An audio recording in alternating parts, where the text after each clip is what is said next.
In the mid-1940s, Irving Berlin wrote a song for his hit show, Annie Get Your Gun, that contained the lines, "Behind the hill, there's a busy little still." Because of its subject matter, the song couldn't be played on the radio, and it was not allowed to be used in the 1950s version of the movie as well. So obviously there's something we're not supposed to be talking about. Granny Clampett called it rheumatism medicine. The Baldwin sisters called it the recipe. Dean Washburn tells us about it in his book called Secrets on the Mountain. So join me as Dean talks to us now at a recent meeting of the Caldwell County Historical Society and tells us some of those secrets on the mountain about making moonshine in Caldwell County.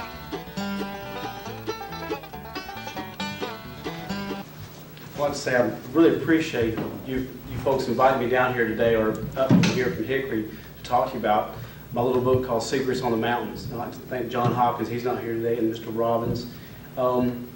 History, I majored in history in college at Elon College, just outside of Greensboro, North Carolina, so history is very, very important to me. And I think that you folks being a part of the Caldwell County Historical Society is very, very important. I wish there was more young people here, and when I say young, because y'all are fairly young, I'm talking about really young people. And it's a shame that the real young people, they don't understand or anything about what was going on. And when I started researching this book, I didn't realize that in the northern part of the county, that there are people that didn't have electricity until the late 1950s. And I don't think a young person today could understand not having TV, or having a microwave, or having an electric stove, or anything like that. And I don't think they understand what it would be like to cut firewood every day. Even I remember having to cut firewood on a regular basis, to heat our house. So I think it's really important that we try to spread history and tell stories. That's why I love history so much, because it's about stories. It's about hearing somebody tell you that something happened to them yesterday, what they remember seeing.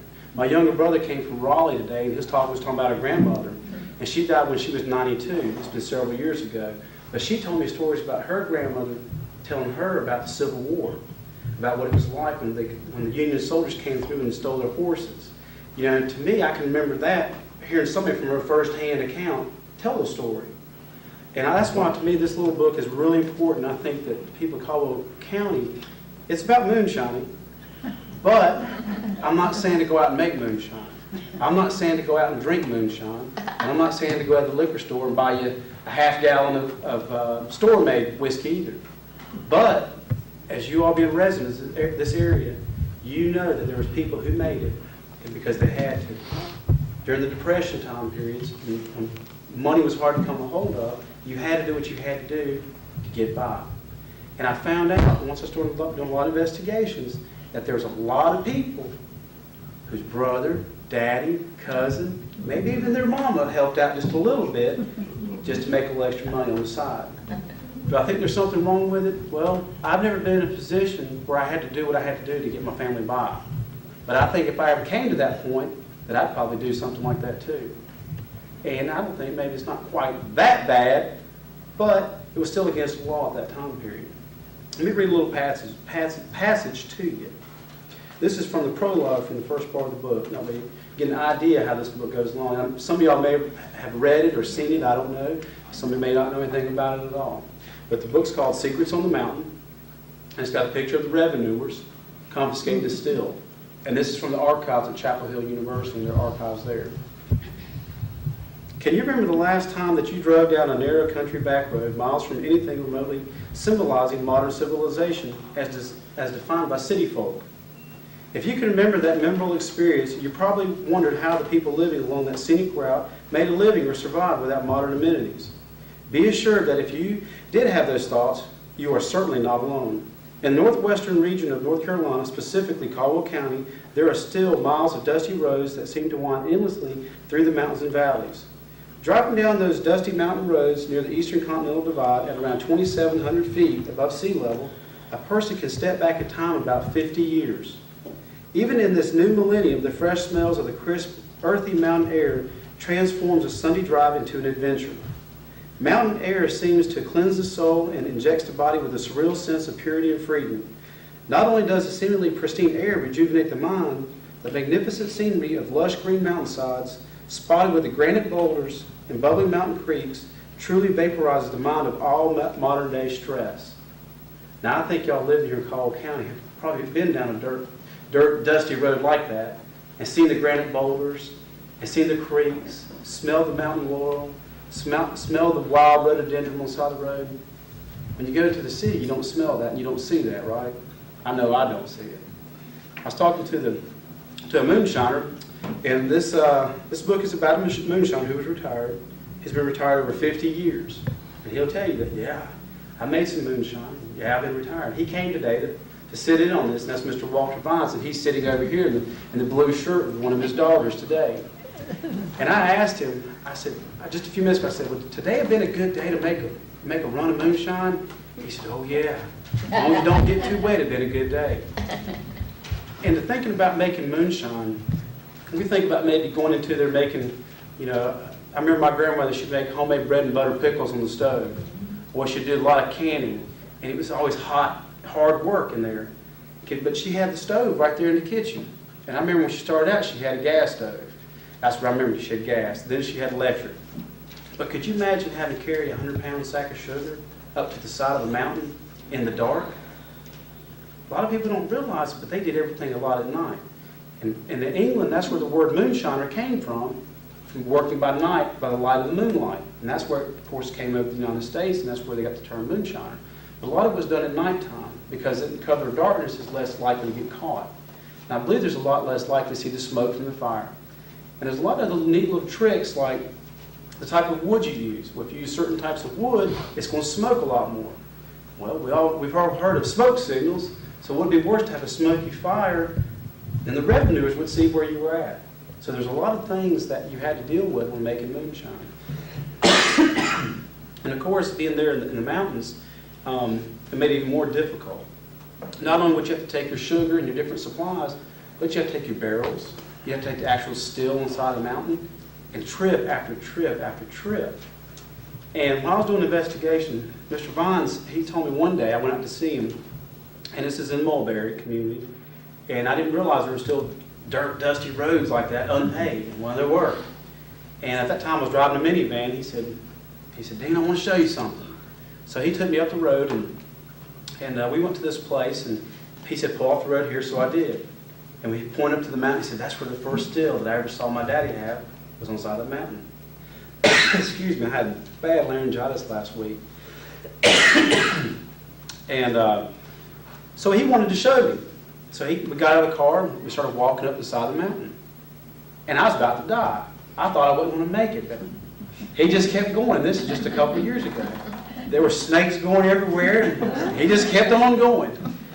And it took us at least 20 minutes of nonstop walking just to get up the side of this mountain. And I couldn't imagine at nighttime having to carry sacks of sugar, carry your equipment that you needed. I couldn't imagine what that would have been like. And it was nothing glamorous about it. I mean, nothing glamorous about it. And I think sometimes we think people were making all the money and that they were living the big parties of the 20s, the roaring 20s and the early 30s when everything was such a grand golden years. But it wasn't like that. I don't think that Caldwell County, that part of Caldwell County, the Mulberry Creek and the Pisgah National Forest area, I don't think that it was ever considered to be the golden era location. It wasn't Chicago where all the big band music started. It wasn't New York where all the big band music. It was here locally. And so there's a big difference where the people were making the big money, owning the big liquor houses and the big party places. There's a big difference between there and here in Caldwell County. Wouldn't you agree? And I don't think a lot of the young people today understand that either. And wondering, people always said, and I know y'all know about the history, but people always wondered, how did people end up in the mountains? Why would somebody want to live in the mountains? Well, I asked that question myself too, and I didn't really understand it. And I asked Walter, I said, how did your family end up in the mountains? And he said that it was logging, lumber business. Well, that made sense. And he said that you have to go where the woods were at, and the trees and the timber. Well, the flatlands, that's where everybody wants to live because it wasn't that hard of work. You clear it off and you can farm. Well, if you got mountains with boulders, it's pretty much you're going to use it for timber. So that's where his family ended up in the Mulberry community, was from the logging industry for timber. And there's a time period, too, that I thought was pretty interesting that attracted other things, like in the 30s and all the way through the 50s, was what they call the Civilian Conservation Corps. And I'm sure you all heard of what they call the CCC camps. And that's where the Army came in that helped build the Blue Ridge Parkway, that helped build, work in the Pisgah National Forest, and helped do a lot of road building and a lot of good things in the area. Well, they had to have some kind of entertainment when they were stuck way up here in the mountains. And of course, some of that was homemade beer and a little bit of homemade moonshine. And Walter told me that his father was a banjo player, and he would make homemade banjos. Well, I've never met anybody that really played a good banjo, let alone make one. So when he told me his father could make a banjo, to me that was pretty impressive. And he would tell me that he had his family, his brothers and sisters, there was 14 of them, so it's a big family. And I would picture his daddy playing the banjo, and he'd have friends from Wilkes County come over that'd sit around and play guitars and pick banjos and sing songs. And then the Army guys from the CC camps would come over too and hang out. They like to have some of Mr. Vine's good homemade brew. And that's how that he kind of, I guess, helped pacify the time for some of those people. And to me, that was really, really colorful and is a great example of that period. And I think Hollywood had kind of portrayed one of the families called the Waltons. I'm sure everybody remembers the show The Waltons. I think they were out of Virginia. And to me, that was just about like what the Vines were doing in Mulberry.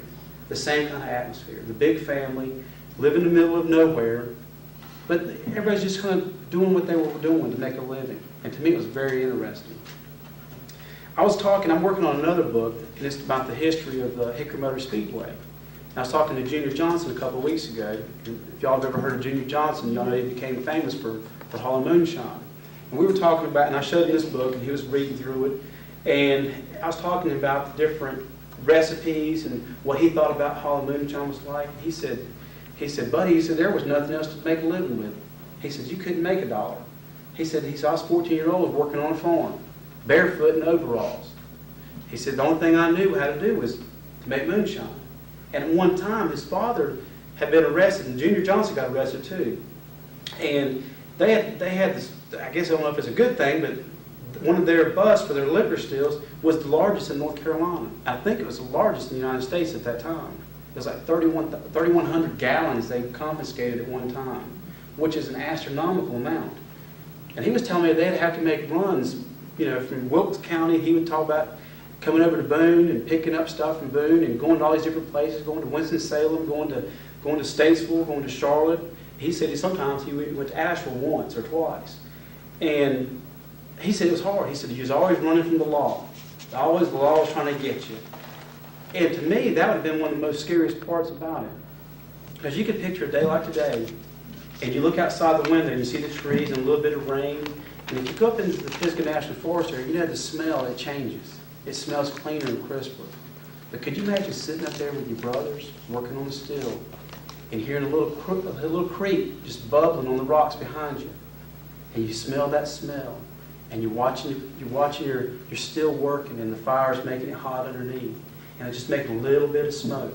And it's making this noise, this thumping sound, because the condensation is just making the pots and the kettles and everything make little creaking sounds.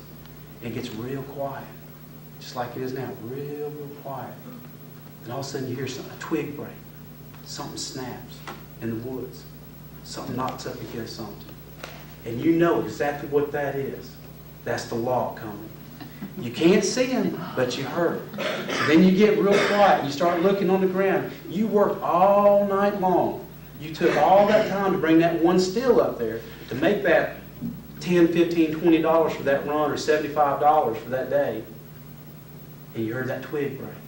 And you know it's just not one of them, but it's a couple coming. So what are you going to do? Are you going to run? Are you going to try to save a couple of gallons just to make $5, $10? What are you going to do? Well, Walter said they would run. If they could grab some, their daddy would grab some. If they couldn't, they wouldn't. You had to do what you had to do. But I couldn't imagine sitting up in the woods on the side of a mountain and having to live like that. That'd be pretty tough.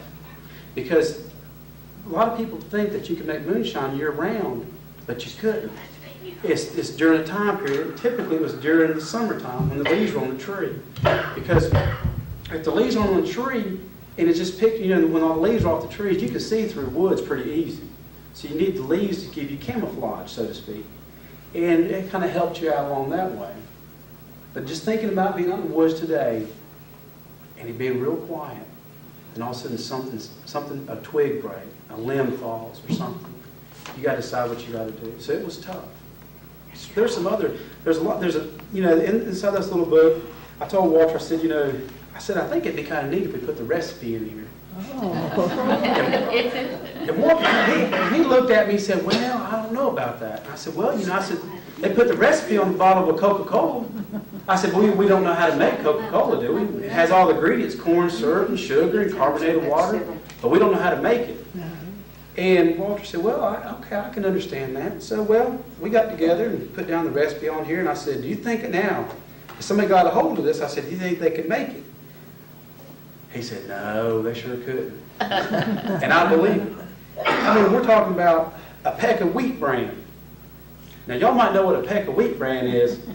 I don't think you can go to the store to buy a measuring cup that measures out in pecks, right? But there's a lot of neat things in there. And then when you start talking about making a run of moonshine, his kind of operation, we're not talking about making 500 gallons at a time. We're talking maybe 5-10 gallons at a run. And it was over with. And it'd take a long process. It's a 3-day process because you got to put all your contents in a big barrel or a big box or whatever, and then it'll ferment. Then it makes beer. Then you take that, and you take it to the still, and you got to cook it. Then the condensation eventually turns into alcohol, which would be the moonshine. And there's different recipes. You can make corn-based moonshine. You can make sugar-based moonshine. And the different ways you make it would make the different potency and make the different flavors. And if somebody didn't know what they were doing, it would taste pretty bad. And if you burned it, it wouldn't be good. It'd make you sick the next day or give you a headache. And the thing about it, it's just like being a winemaker. If you're going to make good wine to sell to the product today and you want the customers to come back next week, you got to make a good product. Walter said that was one of the biggest things that you wanted to do. You took pride in what you did. And I asked him, I said, well, if you can't advertise, how do the people know where to come to get it? And he would smile real big and he'd say, well, they'd know. If you want something good, they're going to find out. Because good news travels fast, right? And I guess bad news travels even faster. So if you made something bad, somebody definitely won't come around to buy what you got. But, and we're all laughing and kind of grinning. And, but a lot of people were involved in it. A lot of people. Not everybody, but there were a lot of people that were doing it. And I think that there's a lot of stories that people would shoot you and that kind of thing. I found that to be completely untrue.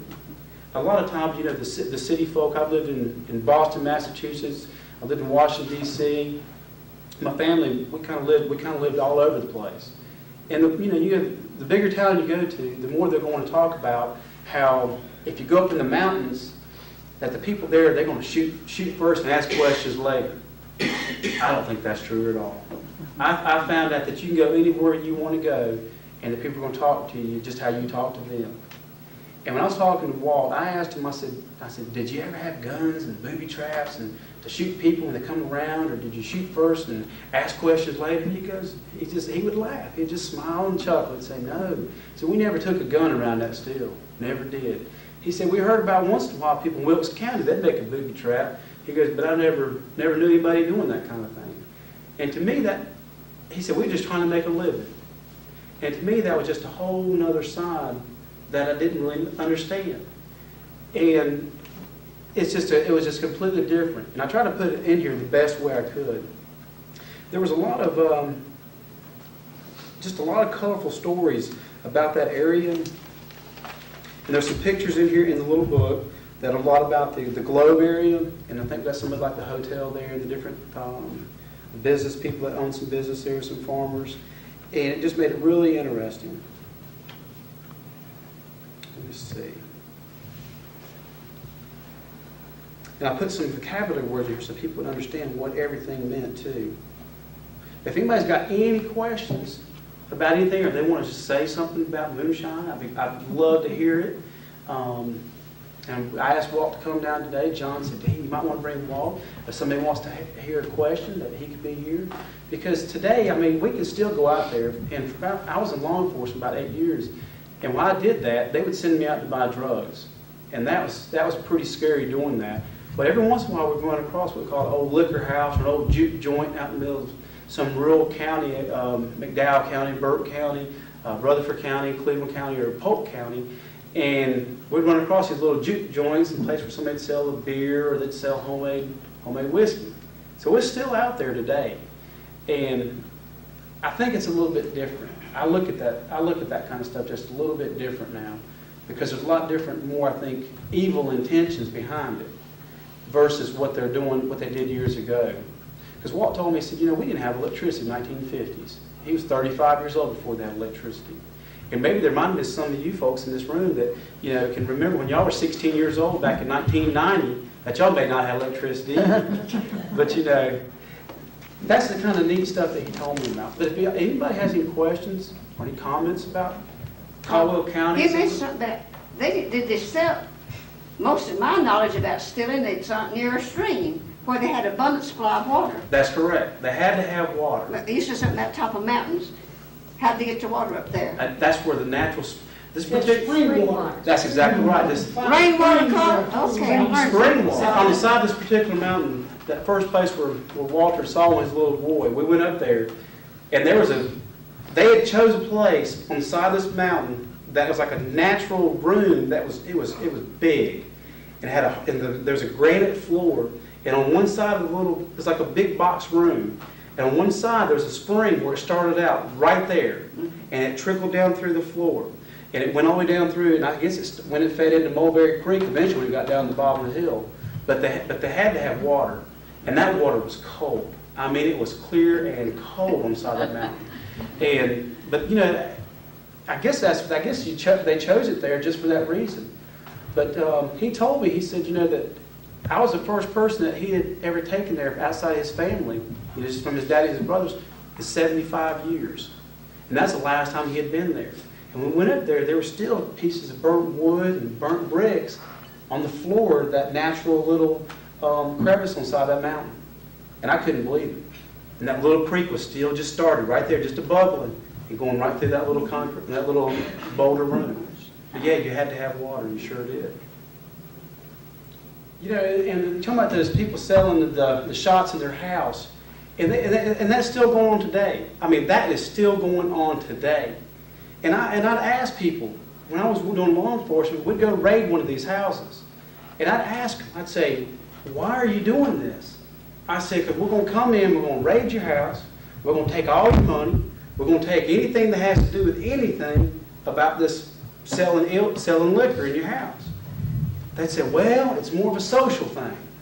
Sure, you can go to the local grocery store and buy your beer, you buy your wine, or sure, you can go to the local ABC store and buy your liquor.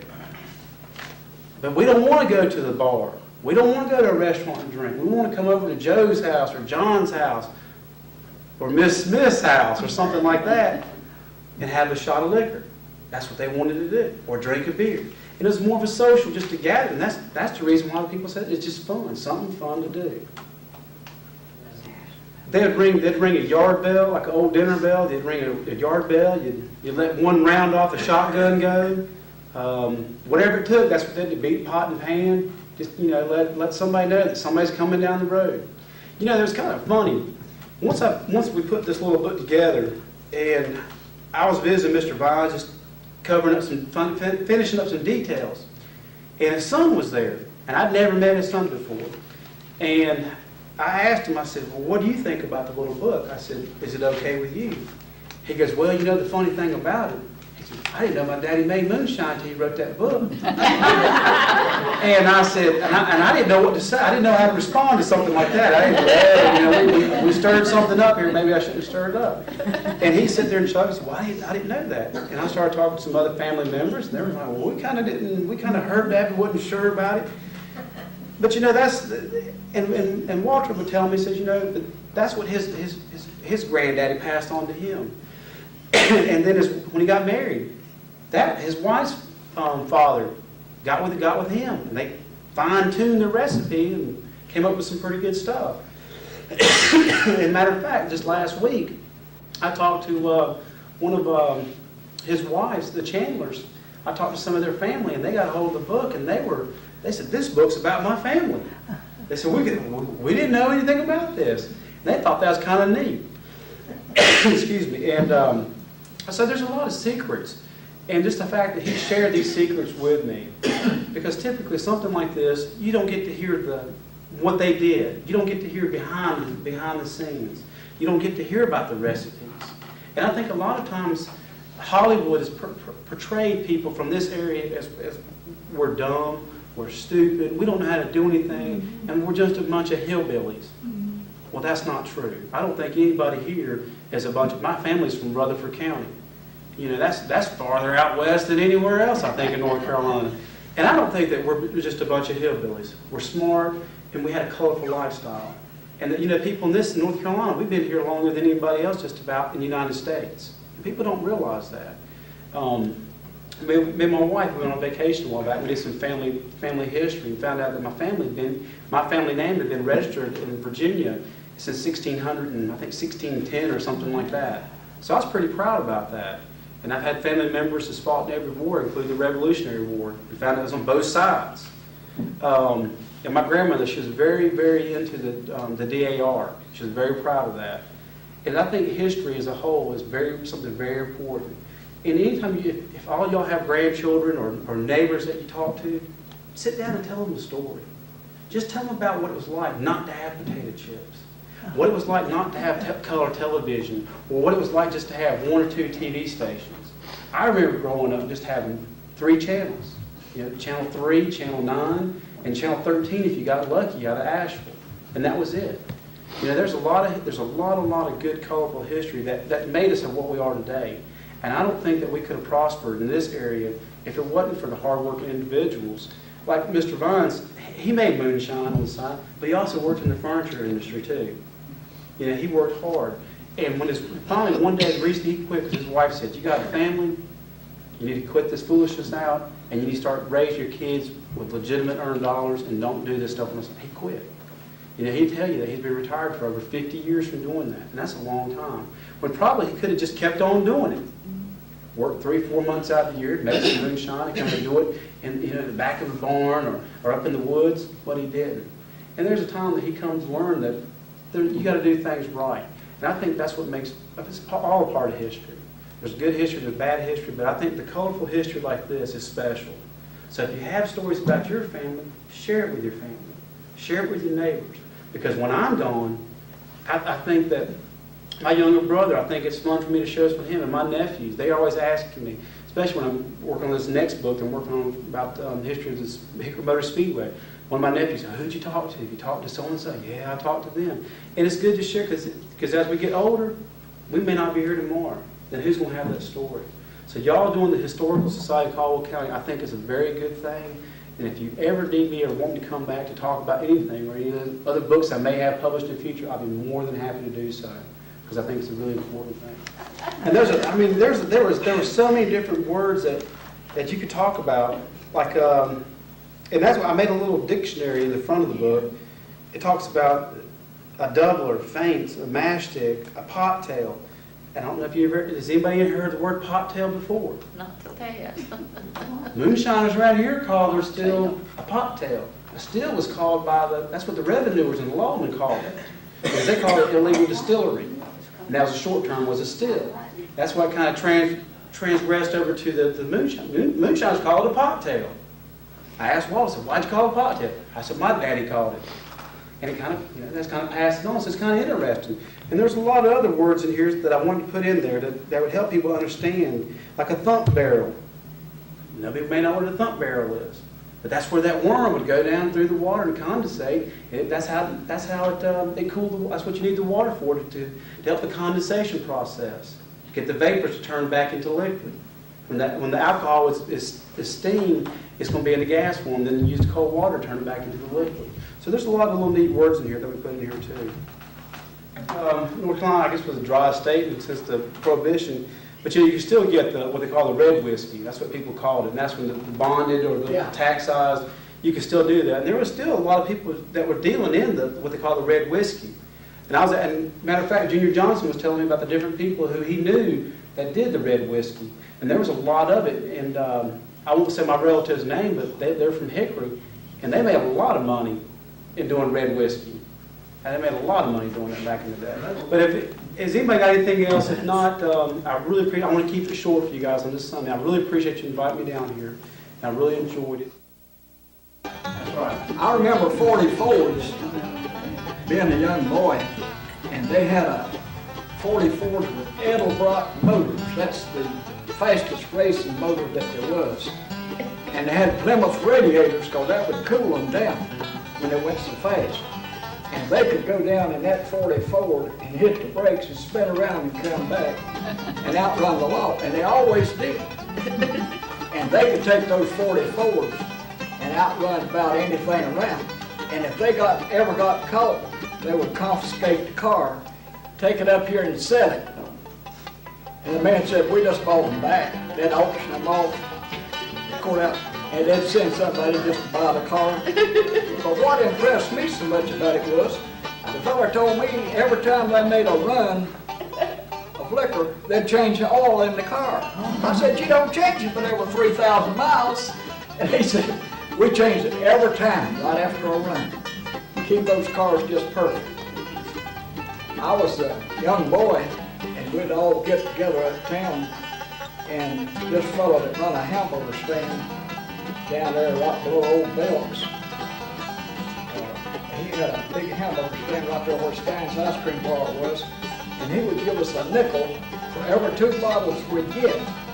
And we could go around them alleys in town and pick up them liquor bottles and take them to wash and reuse them. And he wanted everybody to have with stoppers on them. So one day there's 4 of us, and we went out and everybody got 2 bottles, and I was the only one that didn't have a stopper for 1 bottle. And so we'd go get a nickel apiece, so we'd go get us some candy or ice cream or something. And we hunted all day for a stopper. We finally had to make one. I'm telling you, if you give them 2 liquor bottles, they give you a nickel, he said. But you could go down in the alley, whole wallet, it'd be all down in there. Down in there, you could pick them up. And we'd pick up 2, take them up there and get a nickel for them. That's a fond old days.